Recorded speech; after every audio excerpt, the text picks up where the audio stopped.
always start with understanding what language you're using and what the concepts are that you have to understand. And one of my big things is I'm an anti-DEI person, and what I mean by that is I don't think we should be calling this diversity, equity, inclusion work. And you sure as hell shouldn't be calling it DEI. If you're going to do this work and you're going to embed it in your organization, you have to talk in full sentences, full coherent sentences that resonate with other people so they actually know what you're talking about. So one of the first things I always do is start with what's the language, how are you framing these issues, how are you defining these issues, what do these issues mean to you? All the words out in the world have been taken. So if an organization is going to take on this work, they have to really think about the language they want to use to frame why this is important to them. And then they have to have a rationale, and they have to have a way of communicating and talking about these issues that is unique to their organization.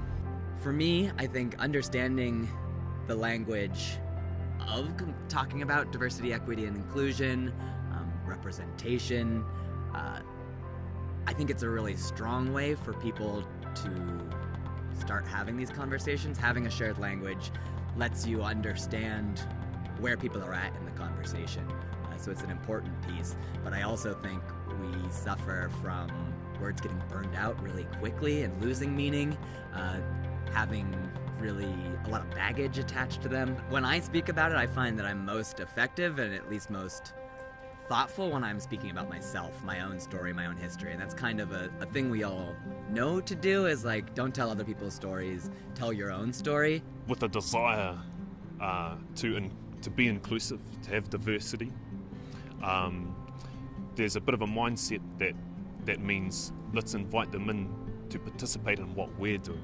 You know, you can get a whole bunch of people from all over the place, all different kinds of backgrounds in the same place, and say that we're leading a diverse organization. But if they're all coming in and operating under the same system that isn't super flexible and open to incorporating a diversity of ideologies, of values, of perspectives, then you're kind of, to me, exercising it in a tokenistic way. However, it's a step in the right direction, you know, but you've got to go further than that. Well, I think it's important to move away from terms like diversity, equity, inclusion, and really take head-on terms like white supremacy, institutional racism, anti-black racism, and settler colonialism.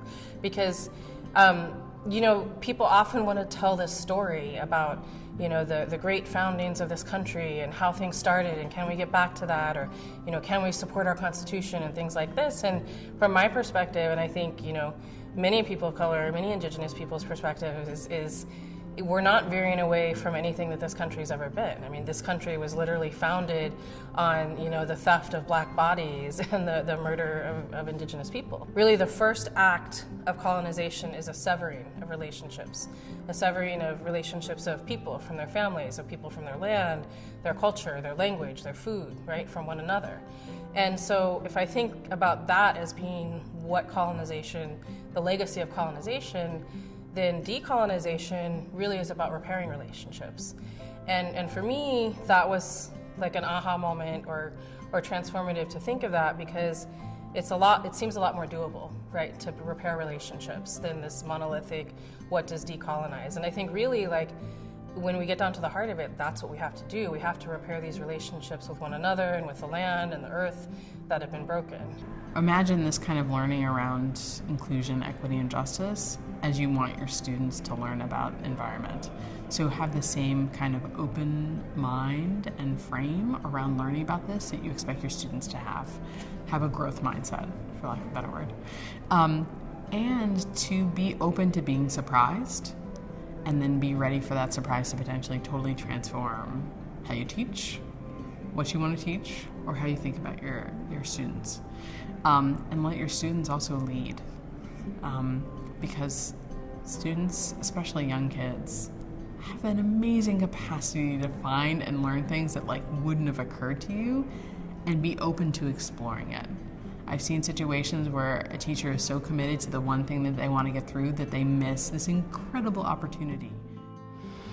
I think most critically is that people just consider that underrepresented groups are not just recipients of change, but can be drivers of change. So keeping that open mind, is just so important.